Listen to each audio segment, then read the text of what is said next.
The speakers as well as the moderator on stage, I would like to kindly give some reminders about today as well as a brief recap about yesterday. So ladies and gentlemen, please be informed that we are using Slido for today. So Slido is the Q&A web app, and you may use it by going to www.slido.com and key in our event code SCXSC2017. So you may then select the panel session of your choice on the menu and text in your questions. You may also vote on questions that are posed by other conference participants. The more popular questions will be addressed by the moderator in the course of the panel session. So before we start, allow me to give a brief recap of what we did yesterday on the first day of 2017's SC by SC, Democratizing Investments. So we had the official launch ceremony of the centralized bond and sukuk platform known as BIGS by Yang Berhormat Datuk Seri Johari Abdul Ghani. And then we moved on to a special panel session on BIGS that was moderated by Kamaruddin Hashim, SC. For our first panel session, we had the Towards Digital-Only Investments, which discussed about the trade-offs and efficiencies in offering a fully digital experience for investors in capital market. Before lunch, we had the second panel session, which was Bringing the Financial Services Ecosystem into Digital. So this panel session actually discussed how different players within the entire financial services ecosystem and how fintechs are building solutions to digitize different aspects of the value chain within finance. After lunch, we continued with the Rakuten FinTech track, where we had Hiroshi Takasawa talk about applying fintech in our business and basically the whole Rakuten ecosystem. We then went on to the three sessions, where first was about gamification, the second was on payments, and the third was on lending. So for today, ladies and gentlemen, I am very sure everyone is keen to listen on the next topic, which I'm sure, basing from yesterday and the current affairs globally, is a very, very hot topic. With that, allow me to kindly invite Chin Wei Min. Chin Wei Min is the Executive Director of Innovation, Digital and Strategy in Securities Commission Malaysia. Malaysia, through SC's efforts, is the first country in ASEAN to introduce a regulatory framework to facilitate equity crowdfunding and peer-to-peer financing, with all 12 registered operators fully operational in 2017. SC has also recently introduced a regulatory framework for digital investment management in mid-2017. Wei Min was formerly the Asia-Pacific Managing Director for the capital market industry at Accenture. With more than 20 years' experience in the financial services sector, particularly in the emerging technology and digital domain, Wei Min led some of the recent digital transformation initiatives at some of the financial institutions. Ladies and gentlemen, I welcome Chin Wei Min.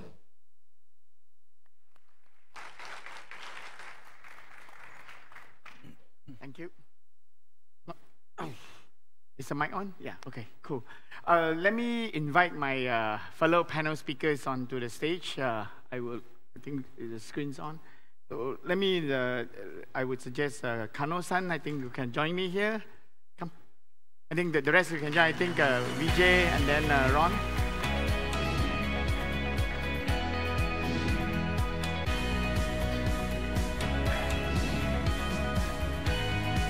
Let me just quick introductions, and then maybe I'll pose a question to the crowd. So I think we're very lucky to have Yuzo Kano-san here. He is a co-founder and CEO of Bitflyer, one of the very successful Bitcoin and cryptocurrency exchange in Japan. I think we'll get him to share a bit himself. I think we have Vijay, who heads a business development at Luno. And then Ron is the co-founder and CEO of Coins.ph. Maybe before I begin, maybe I'll ask the crowd, how many of you own some forms of cryptocurrency, whether it's Bitcoin, Ethereum, Litecoin, what have you? Anybody? Crowd?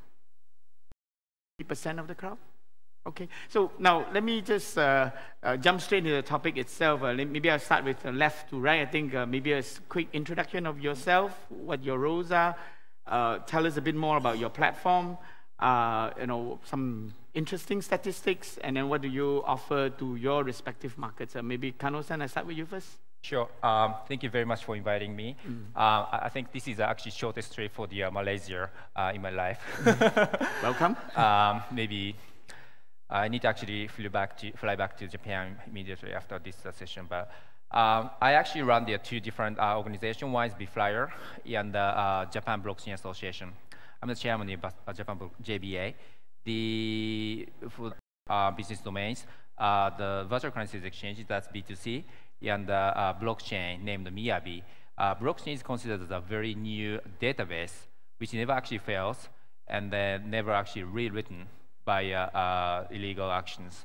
So this is called immutability. So we actually provide that technology to it's a POC of the Japan Banking Association. That's actually a banking network in Japan.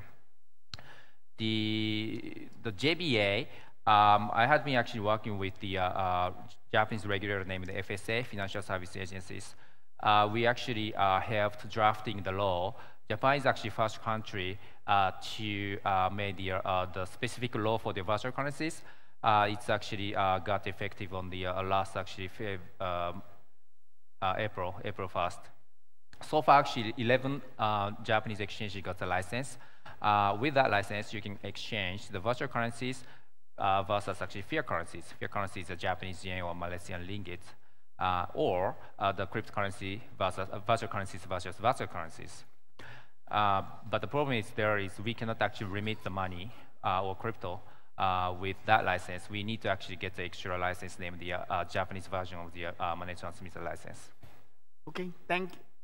Vijay, you want to talk about yourself as well as what Luno is all about? Yeah, thank you. Thank you for inviting us, and very glad to be here. I'm based in Singapore. I come to Kuala Lumpur every probably week or 2 weeks because we love Malaysia. It's a huge market for Luno. I hope a lot of you all use us in Malaysia as well. But frankly, for us, the mission is quite simple. I think what we're seeing is a new normal, new revolution in finance, literally, right? You're talking about a new asset class being built, and it's a testament to how powerful the blockchain and Bitcoin essentially is. Our focus is on getting people into the crypto world in the most easy, fastest way possible. We're in about 40 markets now, actually, including Europe, which we just launched about a month back. Frankly, so my background as well, I actually joined Luno May last year. It's been about a year and a half. And the market is, as you've seen, it's completely gone ballistic in the past year, right? And so I couldn't be more thrilled. I actually spent about 8 years at Google prior to this. And a lot of people actually, when I left Google, asked me, why would you leave a Google job, right? It's probably, most people want to get into Google. But for me, I think this industry is, provided that momentum for me to kind of launch into another industry, which is potentially a 10x industry in the next decade or so. On Luno specifically, we hold a payment license in the UK. We're also part of the UK FCA sandbox, where we tested a remittance product between the UK and South Africa. We closed a round last month of funding, and our main focus is on hiring people, lots of good people in Malaysia. We're putting a big team here and across the region and in Europe as well. So, I look forward to the panel. Ron, want to tell us a bit more about your venture in Philippines? Sure. I'm Ron. I'm the founder of Coins PH. We are probably the first, I think, licensed Bitcoin exchange in Southeast Asia. Basically, we are a little bit different than most other exchanges in that we use the exchange as a liquidity engine for providing a layer of financial services on top of the exchange. So our core business is actually in delivering services like remittances, bill payments, airtime, and peer-to-peer payments. We are active right now in 3 markets, which is in Philippines, Thailand, Indonesia. In Philippines, over the past 3 years, we've grown to be one of the basically most used financial apps in the country. So almost 3 million customers now. On a daily basis, our apps get used. I think are probably the top #1 or #2 most used financial apps, side by side, basically with the top banks. Okay, thanks, Ron. Maybe let me just, start to turn a bit of a conversation and then, go a bit more specific, if you like. So maybe I'll start with Kano-san. I guess you say you're dual role. So in your role as a representative director of Japan Blockchain Association, share with us a little bit what that environment is. What are the different, if you like, cryptocurrency, virtual currency exchanges? How does it operate in Japan? And maybe perhaps a little bit of before and after, before the regulation comes about, what do you guys do? How do you see the difference in operating in that market? Yeah, the Japan Blockchain Association has established actually 3.5 years ago, right after the Mt. Gox incident that happened in February 2014. We actually, the some of actually members actually got the association to avoid the same mistake of the Mt. Gox. They still actually under the court case, but I don't like the fact that the CEO actually took some money out of the customers. So we thought actually should actually regulate somehow, but it would take actually some years to make a new law. Obviously, you need to pass a bill of the Congress, lower house, upper house, some actually committed in the ruling party, etc. So we actually started with the self-regulation that we asked the exchanges to do the KYCs, limit some actually limitation for some assets, etc. But it failed actually. Okay. Some actually exchanges actually joined, some didn't. Because they didn't want to do the KYCs because it's obviously they are more costly. It's the CPA, cost per acquisition, it's much higher than doing nothing, okay. Right? So then I actually thought like, okay, I need some obligation. So some people actually need to obey the law. So that's the reason why I started actually talking with some certain people to actually make the law. The JBA has two divisions, the virtual currencies division and the blockchain divisions. So the virtual currencies division is the exchange, obviously like virtual currencies exchange is actually joining. And mainly actually have the study group for the recent actually laws, how we actually integrate the laws related to the virtual currencies. And on the other hand, the blockchain is more like a technical. We actually studied the consensus algorithm of each actually chain, like if not only just Bitcoin, Ethereum, but Hyperledger, and we have Miyabi, some other actually, a lot of actually the startups actually got into the blockchain side as well. Also actually JBA is a member of the ISO. International Organization of the Standardization. There's actually a technical committee named the 307 that actually will discuss about the terminology of the blockchain and the DLT. Is actually holding the conference in Tokyo next week. So if you're interested, come to Tokyo. We are welcome. Okay. It's an international conference. Okay. Maybe just straight into this a little bit in terms of your BitFlyer. I mean, paint us a picture in terms of who are the phases of these investors? Who are the people in Japan investing or transacting in the virtual currencies? Give us some phase. What are their motivation? Are they investing because they see value in it, or they're speculating, or are they, doing something else? Yeah, most of actually clients are speculating, individual and some institutional. Like a couple years ago, there were actually more than 90 people male. But recently, like now, it's 80 to 20. Okay. So more actually female investors got into this market. The age demographics? What's that? Young, old, age? Age actually 20 to 50 years old. Okay. Yeah. What are the numbers? How many investors are there in Japan that is investing in this? BitFlyer has actually about 1 million users at the moment, so I guess it's 1.5 to 2 million total. Okay. Yeah, it's still small. Okay, okay.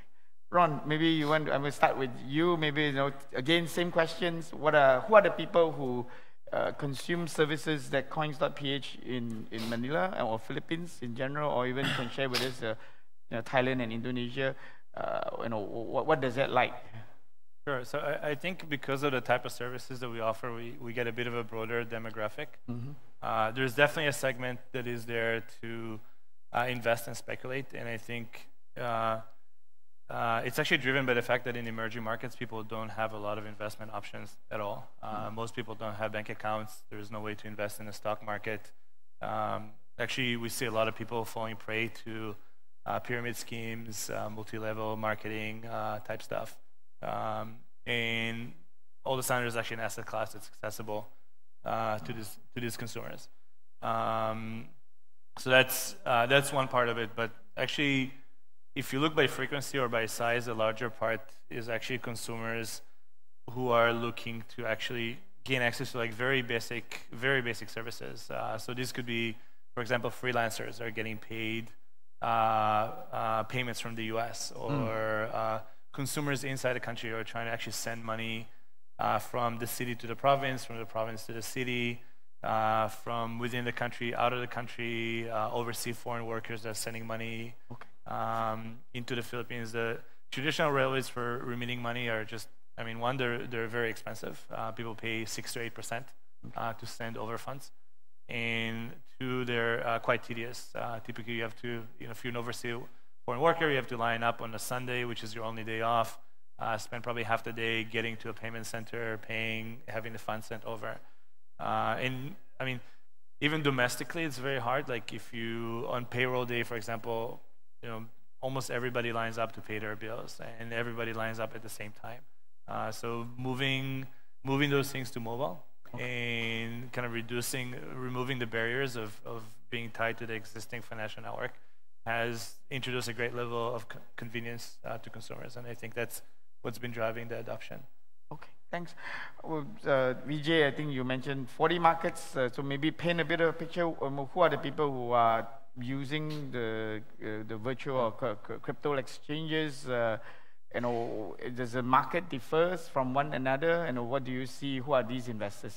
So I think what you've seen is, early on, obviously what we saw is a lot of, people who understood technology, naturally kind of come to Bitcoin, because it is at the depth of it, you understand how powerful it is, combining, cryptography, economics, and computer science in general, right? But then you started seeing people who are looking for outsized returns, because if you think about it, your traditional asset classes now are not delivering. Where do you go for alpha returns, right? I mean, you don't have many options. I mean, the world is awash with money. You don't have you have gold, which traditionally is a hedge instrument, but now you have Bitcoin, which is emerging as a digital gold, is how people put it. So then we saw a lot of people who traditionally like to think about investments, put money and so on. But now I think we're starting to see a new phase, which is normal, ordinary people. And what I like to think and what we see is this is probably for a lot of people the first time they're actually investing any money. And the reason for that is the way to kind of now people are able to invest in Bitcoin through an app and so on is so much easier than actually going through a brokerage firm, putting money in equities and so on, which actually is a much longer process. It's complex. It's obviously regulated quite a bit.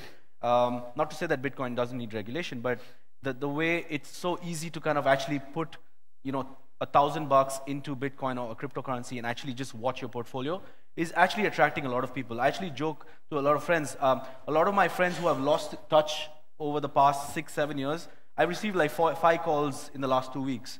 Because obviously they see I speak on events and they hear about cryptocurrencies and they want to understand more, and they ask me, should I put money, should I not? Obviously I can't, give them advice on that end, but the general advice is put a little money and just see how it is. Don't put your life savings in cryptocurrency or Bitcoin. But this is what this is what you're seeing. Ordinary people are now starting to, get attracted by what cryptocurrencies mean and Bitcoin means. Across markets, frankly, we see a few differences, but broadly, it's 95% of people are just wanting to buy an asset which is easy to hold and make money. And frankly, I think sometimes the word speculation is used quite in a criminal way, which I think even Jamie Dimon from JP Morgan mentioned Bitcoin being, people are speculating and so on, which is, I mean, people speculate on so many things. Speculation drives a lot of the innovation as well. People make money, they put money in other technologies. So a lot of the ICOs, for example, that you're seeing, there are people who made money previously on Bitcoin, Ethereum, now able to fund a lot of the other projects, given a lot of them are scams probably, but the good projects are receiving money from people who have made profits early on in Bitcoin and Ethereum. So it's actually a whole new revolution, and so that's what we see broadly across markets. Yeah, I see that there's some questions coming through, but before I jump into the questions, maybe I'll just kind of round up this and then we can respond to some of the questions. Again, much like we say, it can go up very high, but liquidly I would say it can come down. It's just not too long ago, it's only a couple of $100 for Bitcoin. So you can go dizzily high, but I think I would caution people, can go low. Maybe I will pose the same question across the three of you. What are the risks and challenges do you see in your respective domain? Yeah, I think looking immediate term and where you see some of the pitfalls and in your respective area. Maybe Kano-san, start with you first. Yeah, in Japan, it's a lot of actually people talking about ICOs, initial coin offering. That's not actually regulated at this moment. So the challenge is, as the chairman of the JBA, is to actually make some rule. Otherwise, it's going to be really bad for anybody. So we actually categorize the ICOs into the 5 different categories. This is Japanese laws, Japanese legislation. I don't know the Malaysian or any other actually legal terms, but we have actually fiat type, crypto type, and the dividend type, and the e-money type, and the non-reward. The problem here is, like, you need a license for the first actually 4. You need actually banking license or money transmitter here. This is virtual currency license, and this is dividends. So this is securities broker's license, first grade, second grade maybe, and this is e-money license. But here, no rewards. So no rewards means the issuer of the token actually never actually returns to any rewards to the investors at all. So that's the question is, why the investor actually buys it then? Because it fluctuates, but it's going to be actually ending up some sort of actually Ponzi scheme. So, but still actually people buying, if people actually really actually wants to actually buy something doesn't have any rewards. So we need to sort of the types and then maybe actually set some rules. But it's really, really hard in ICO because people believe that you can do an ICO in Japan, but it's still actually, regulators is not really saying it's legal or illegal. It's just silent. Okay. Maybe down, Vijay, what do you see the risks in your neck of the wood in terms of the crypto exchanges and where the risks are for the investors as well as for the market? So I won't go into the ICO bit because I think that it's quite a different topic and so on. Purely in cryptocurrencies, there are risks, right? And no doubt there are risks because we're talking about now people having a mobile phone and a wallet and signing in through their email address, which could get hacked and so on, right? So there's a lot of risks on that front where now people have more. I mean, when you're talking about Bitcoin, essentially it's money that you control yourself now, right? So you are probably you need to be more careful in how you secure Bitcoin, how you actually log into your phone, how you keep your phone safe in your password and your 2-factor authentication and so on. So it does place a lot more onus on an individual because now you're in more control. There's the advantage that you're now in more control of your money, but also the fact that you have to be more careful now. And so I think the risks are there in terms of education, to let people know that you need to be careful with these things. A lot of the other risks are, I mean, frankly, I think quite well known, which is to do with, a lot of these, the frauds and, the MLM schemes that kind of try to take advantage of people. A typical one that, you'd come across is, a fraudster saying, I will promise you X amount of return. If you kind of invest with us, it's a 10% return per month and so on. And they receive Bitcoin from people and they send it out and they vanish, right? So these sort of schemes are quite popular. And the deal is people are not educated enough to kind of differentiate between actually owning Bitcoin versus, investing in something like this. So there's a lot of, and we always put out blog posts. We work with various regulators to kind of apprise them of these fraud schemes and so on. So I think that is an important aspect as well.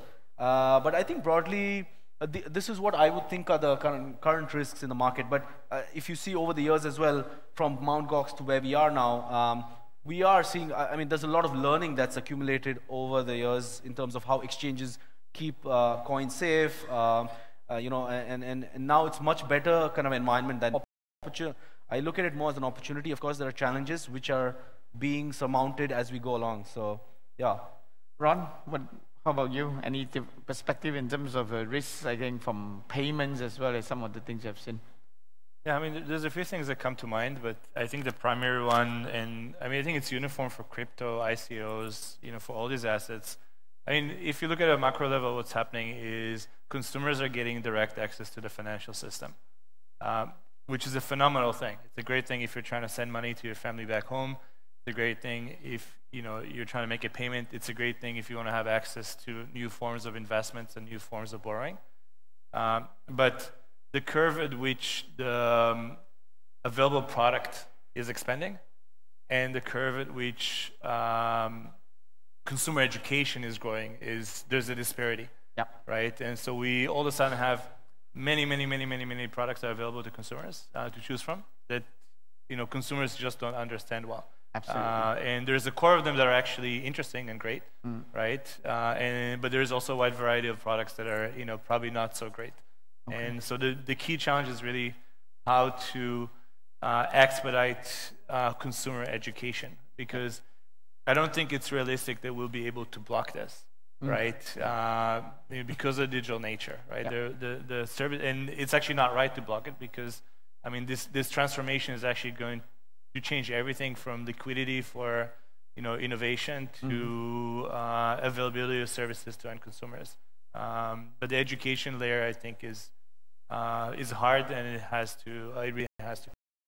In terms of investments, I think there is some level of self-aware and ability to understand what you are investing. I think that's for sure. I think in today's world, there's so much variety. So I'm just looking at the questions here. I think quite a number of them, I will group them. I think I've seen people ask questions, do we see, is cryptocurrency here to stay? Will it become mainstream? Whether or not blockchain is going to die down or evolve. So I would try to group them into first question, I guess. Where do you see the future?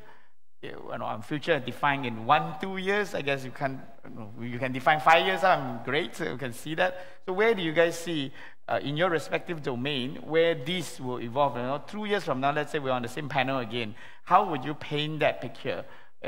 Is it changing, transforming, converging? Kano-san, maybe I start with you first as well. Sure.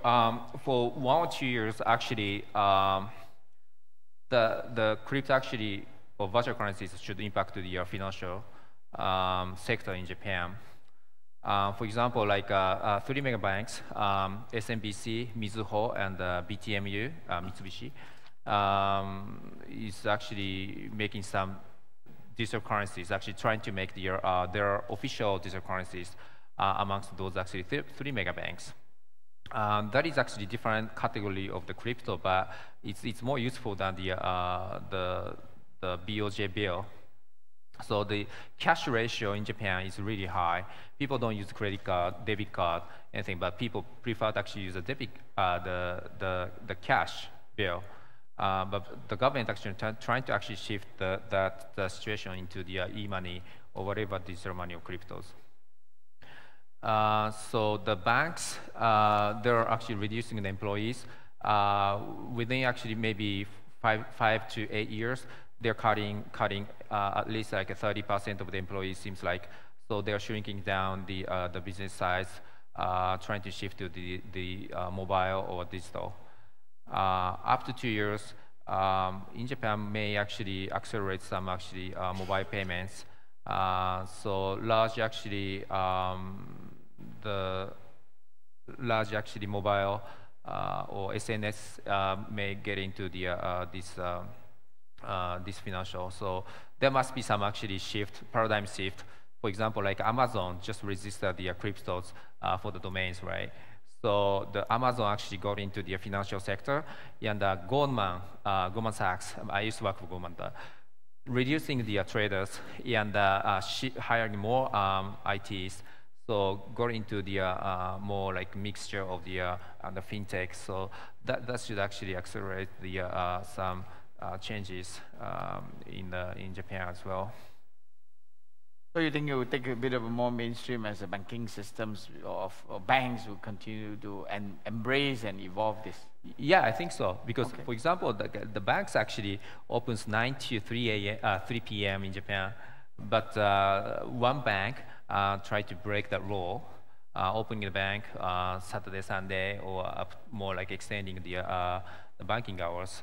That's very significant. Never actually changed in the last 30 years. So definitely, actually, fintech actually changing the banking system. Bron, I saw you, smiling at that comment. You want to jump into, from your perspective, how you will see the future 2, 3, 5 years from now? Yeah, I think the next 5 years are going to be, probably, maybe the most important 5 years, of the past 100 years when it comes to financial systems. And it's actually for one thing, we're at a junction. I mean,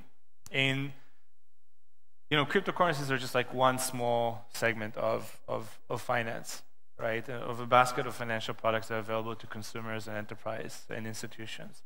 But in the next 5 years, the economies are going to go cashless. And the markets are moving digital, and there's really two directions in which the market can go. It can go in a centralized or a decentralized direction. I think there's huge risk and huge opportunity. The challenge with digitalization, the challenge with the internet is actually, economies of scale tend to draw markets to centralization. I mean, an example of that is, Facebook, and how Facebook, like the tight control that Facebook has on identity and actually communication versus like email, which is an open system. If you look at, for example, what is happening with Alipay in China, and now actually the expansion into Southeast Asia, right? And we kind of have to imagine what will happen if you have a single, conglomerate that owns all payments, right, and all access to consumer funds, and dominates that. That means they control access to, to lending, credit, commerce, right, consumer data, etc. Versus a system that is distributed, in which basically a digital payment system that is distributed, in which no single company has a stronghold on consumers, right, where anybody can actually provide direct services to consumers. So you see a world of decentralized, distributed payments versus a bit what we have today. I see a world where consumers have direct access and custody to their funds. I'll give you like a very small example. I was in Sofia, Bulgaria last week, and Citibank decided on their own to deactivate both of my cards. And when I called them, they were actually not able to reactivate them, and it would take them 5 days to send the cards back. So even though I have a lot of capital in my bank account, I actually have no way to access it, right? Actually, the custody to my funds is completely curtailed. The money belongs to you. It's your money. How can you have no access to it? But it's quite frustrating, right? I couldn't even get a taxi out of the airport. And then I actually pulled out my Coins wallet, and I realized, oh, wait a second, I can actually transfer funds out of this because our wallet is blockchain compatible. I opened an account with a local exchange, transfer funds, and had cash available almost instantly. So there is quite a fundamental difference between a system that is like locked off and a system that is open. The challenge is that really once you go one way, it's going to be very difficult to shift, because if you look, at any type of product that enjoys like strong network effects, even if that product is suboptimal, it's very difficult to move consumers away. So look at Skype, for example. Has almost inarguably the leading platform for video communication. I don't know how many people use Skype on a regular basis for communication, but the experience is horrible. Every single call I have on Skype, like the call breaks in a new way, but still consumers continue to use it because everybody does, right? And so the risk of centralization is basically ending up with a subpar more expensive product versus like an open system that will create long-term competitiveness and a diversity of products to consumers. Okay. Vijay, from Luno's standpoint? Yeah, I allude to some of Ron's points, but I think just taking a step back, right? I mean, when we talk about cryptocurrencies, I think we need to now start to think of this as more broader than just cryptocurrency. We're talking about crypto assets essentially, and it ranges from Bitcoin to about 1,000 now, right? And so just to understand what's going on, right? If you think about it, back in about 2007, you had the open web, which was quite, it was proliferating. Everybody was happy. We talked about the web being available to everybody, open access and so on. But then came along Apple and Google, the App Store and the Android and so on. And then you had Facebook and so on, right? So essentially what started happening was you started having these kind of monopolies networks, right? So you had Apple, you had Google, Twitter, Facebook, and so on. So they kind of control a lot of the data, like Ron was mentioning. They control data, and they charge rent on the data, your data that they own, right? So essentially, what was supposed to be an open web, an open internet, became a bunch of players running the web. I mean, now, if you think about countries like India, for example, where I come from, the internet is basically like it's Facebook or it's a Google. Which is quite, I mean, it's a great experience, but it's disheartening in terms of the fact that you actually give up your data and they make money off it. And so the reason that happened, though, was in 2007, there was no way to nicely encapsulate software services data in a presentable form to consumers. And hence, closed systems like Apple and Facebook were able to do it much better. But now that has changed. Now you have, with the advent of blockchain, you have the ability to kind of bring everything together, offer, create a crypto token and get people as part of your network, right? So this is completely flipping the model. So, early users in a crypto network like Bitcoin make much more money than later users. So it kind of flips the whole equation whereby the chicken and the egg problem. If you don't have people on your network, the network isn't useful. But now you have an incentive mechanism to get them onto the network. The other point is around, just what this all means, right? So if you think about all of what we have in the world is basically stories, right? Even if you think about money is actually a story created by humans and which we believe in. And traditionally, all of these are networks. And how were networks organized in the past? You had, you had rulers, you had kings who actually ran the network and got things done. And then you had corporations and so on. The blockchains are the first time you have, meritocracy brought to a network. So people who contribute to a network are rewarded in return. In terms of Bitcoin, in the Bitcoin network, it's Bitcoin. A lot of the other networks is a lot of the other tokens. So now you're able to combine merit-based systems with networks, and that is actually the power of what we're seeing. And so you don't have centralized systems how things are to be done. So just to set the context on what we're seeing is a massive revolution. It's not just about cryptocurrency or Bitcoin. It's beyond that. It's in the next 5-10 years, we're seeing most systems being set up in this manner. A lot of learning curves, but most systems going the decentralized way. Of course, there are going to be a lot of problems along the way, but this is really the future of how the internet will be organized as well, and that's why we're so bullish on it. Okay, I'm just going to open the three of you. I think I'm just looking through some of the questions, and I'm going to group them together, then we'll set the context. I think so. Some of the questions, since we're now talking about how the usage of cryptocurrency, so there's questions about how would it change a small business landscape? Can they unlock social values? Can they be used in a social context? Maybe a broad question, and anyone you can take on. How would we think this crypto or digital or virtual currency will change other aspects? Whether it's small businesses, whether from a social responsibility area, sustainable area. Any views? Well, I think that actually changes a lot of things. For example, like the ICO, the inter-coin offering, again, it's a really huge impact. Actually, you can skip all the necessary documentation for to make an IPO, but you can raise the capital. So you don't need the securities brokers anymore. Maybe not your official the stock exchanges anymore. You can use the digital currency to buy things, raise the capital. I agree that some actually components should go into the decentralized this is also related to the DAO, DAO. Decentralized Autonomous Organization. Autonomous organization. So you don't need any company to operate the services, but you get certain program and you run on decentralized, and then that actually the program actually makes money automatically. For example, you make the for example the music as a contract, and you actually set the contract on the whatever actually the blockchain. You pay to listen to the music, and the writer of the music actually gets some the COOP tokens. So you don't need a company. So all the ecosystem actually run without the centralized organizations or company or the current auditor, securities brokers, banking system, whatever. You can skip all of them. So that changes a lot of them. Okay.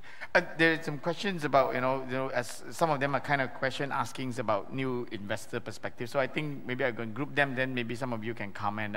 So how to discern a genuine cryptocurrency from a fake one? What are the characteristics for common folks like us to be able to tell whether it's an MLM or is it fake? How do we, prevent money is used as a money laundering? So a bit of that, I guess, in the AMLA KYC domain. Well, how do you guys, maybe each can comment about how do you discern from a bad apple from a good apple? Thoughts? Yeah, I can go a few. Yeah. No, so I think this is a very, very important question. And you see, like literally you see 30 ICOs launching a week with various use cases and so on. Like basically they put out a white paper and they say, we're inviting people to contribute, and they raise money and so on, and we don't know what happens after that. I think a few important factors, right? It's very important to be clued into the ecosystem a bit.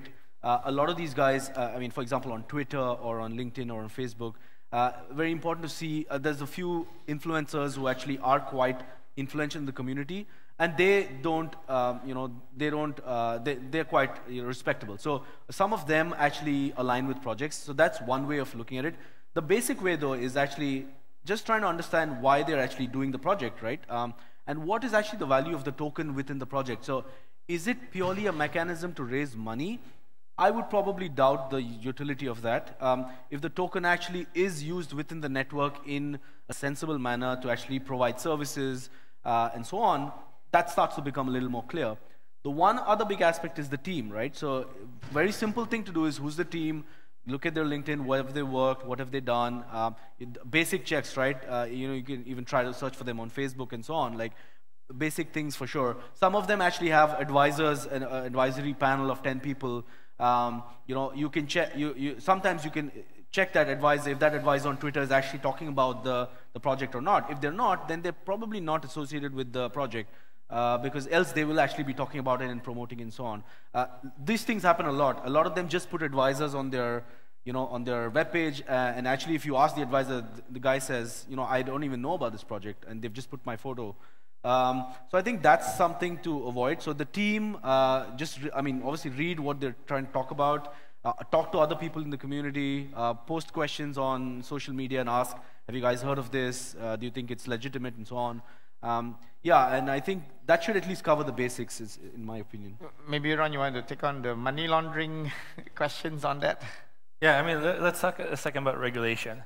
So I think we're all familiar with Grab and Uber, right? And I think very exciting companies, and they're actually able to innovate on regulation, right? So it's allowed here. You can take Grab and Uber here in Malaysia. Yeah. You must be able to take Grab in Malaysia. I think let's look at Grab, right? And before Grab, kind of the common convention that in order to be safe in a taxi, that taxi had to be accredited and regulated by government. What Grab innovated is they created reputation for the drivers, right? It turns out that actually on a mass scale, they're still able to maintain order in the system, right? They're able to maintain reputation and protect riders. And I think ICOs will go in the same direction, right? So the reason there's regulation around IPOs is to ensure that obviously the validity of the underlying offering. right? The challenge is that the bar for IPO is very high, right? So it works very well for a mature company with $50 million in revenue, profitable, has been around for 3 to 5 years, right? But what happens with an earlier stage company that wants to be able to raise funding? What happens with a nonprofit organization that cannot meet those criteria? And we're starting to see an emergence of institutions that are accrediting these offerings, right? So AngelList is one of them, but I think we're going to see over the next 12 to 24 months, we're going to see some probably some of the top audit firms and other kind of reputable organizations that are rating these investments. And so you'll have maybe the top tier like IPOs that are approved by a regulator, and then or by something like the SEC, and when you go a tier or 2 tiers down, you'll have credible organizations that will help consumers be able to filter between the ones that are credible and the ones that are not. Okay, thanks. I think maybe just my personal comment on the anti-money laundering part. I think we are working closely from an SC perspective with Bank Negara with regards to. I think we obviously see this quite closely in terms of the anti-money laundering and the anti-terrorist financing part of it. There will be regulations with regards to especially changing into the fiat currency. Now, I'm just going to summarize one other question, and then we'll see. Probably we're going to look at running out of time here. So there are questions on the asset-backed cryptocurrency. Some views. Do you guys see would that need to have an asset-backed cryptocurrency, or do you see this? That means the currency itself is backed by certain solid asset or hard assets. Do you see that as any thoughts on that domain, or do you see that if it is not backed, would that distort the supply demand? Any specific views on this particular point?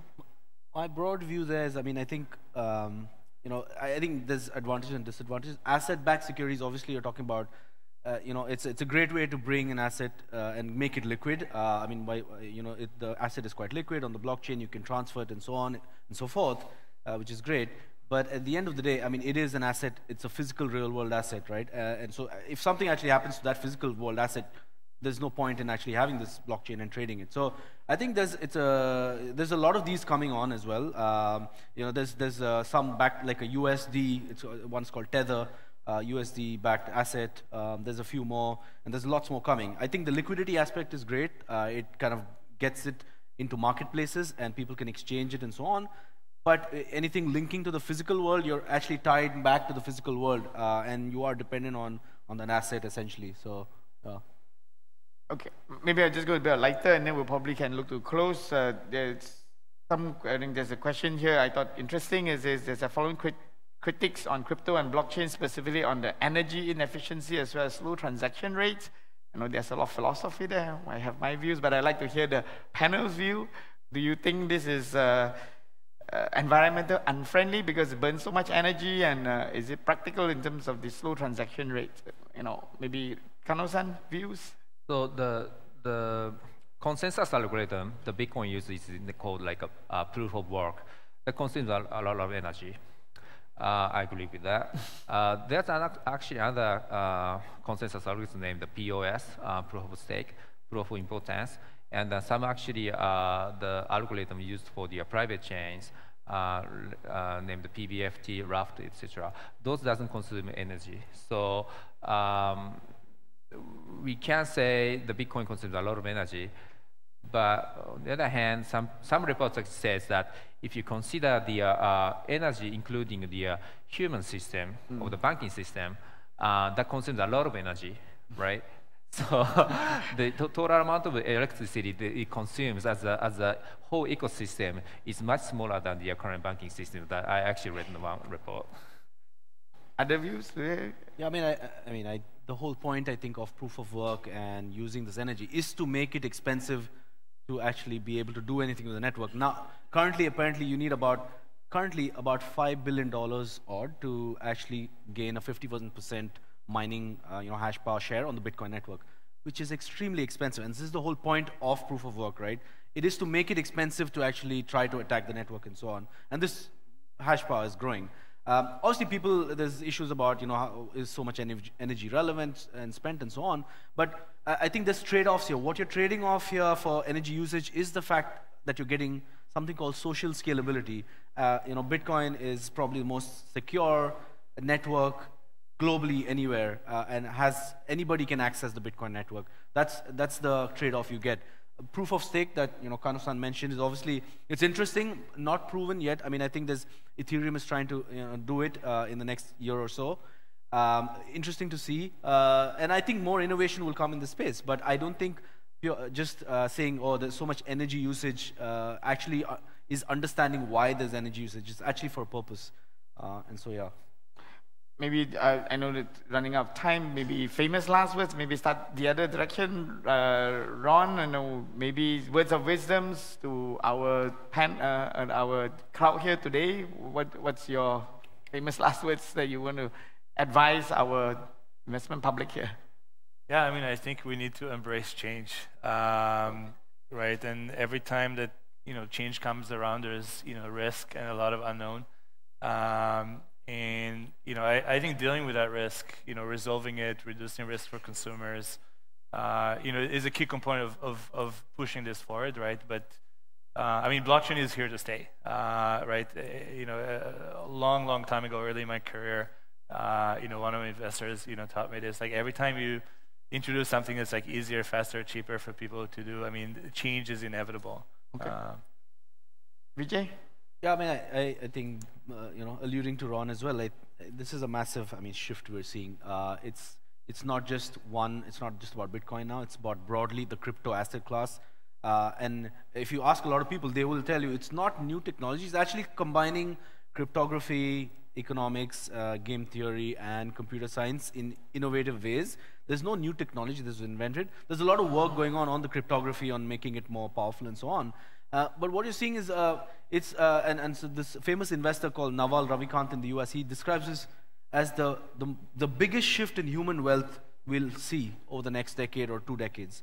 And so if I were to tell people something, I'll just, my advice would be just to kind of explore it a bit, because you can't ignore it, but never put your savings in this stuff. It's obviously quite risky still. But yeah, I mean, everybody I think needs to actually gain exposure to it in some form or manner, and we are obviously very bullish on it. And yeah, Kano-san? Yeah, BeFly has a mission called to make the world simpler by blockchain. That includes the cryptocurrencies. We see a lot of actually potential for the blockchain technology. That's really good. It's a new database. You can do a lot of things on it. You can trust. And then also actually looking for some decentralization. There's a lot of actually companies going into the small chunks of the modules. You can connect each other through the blockchain. So this is also called like interoperability, that blockchain actually connect each other. So you can actually rebuild the banking system or whatever actually networking we are using now with the decentralized actually blockchain system in the next like 10, 20 years. So we're hoping the world is changing and easier, simpler. Cool. Okay. Easier, simpler, faster, cheaper. Okay, I think before I close, I want to represent the organizers to express our gratitude. I think Yuzo Kano-san have, in his very busy schedule, he arrived post midnight this morning, and then he has to fly out 2 o'clock today. Same express gratitude to Ron, who came in from Europe and has to arrive also midnight last night, and then has to get out anytime soon. So again, thank you for all coming, and then we have a great session. Thanks. Thank you. Thank you.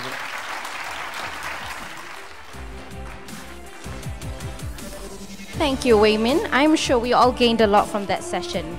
Please be informed that we actually have the video of that session available on our Securities Commission Malaysia YouTube channel. So please feel free to share it, send it to all your other peers and colleagues as well. We also have all the other sessions that were recorded on our YouTube channel. Okay. Before I move on to the next session on the annual industry report card, a presentation on ECF and P2P market, just gentle reminders on our hashtag SCXSC2017. So for all of those who are on social media, we do have a following there. So please don't forget to Hashtag us, SCXSC2017, for all your Insta stories, Facebook posts, and many more. Alright, and for the next session, please be informed we are not using Slido as it is a presentation, but don't worry, guests do have the opportunity to ask your questions as there will be a Q&A for both the presentations. Last but not least, we do have food trucks that have set up shop along the corridor as well as the outside area of the Sime Darby Convention Center. Alright, so please feel free to visit them as we do have coffee, durian chendol, what else do we have? We have a few other burgers and all sorts of other food that have set up shop throughout the day.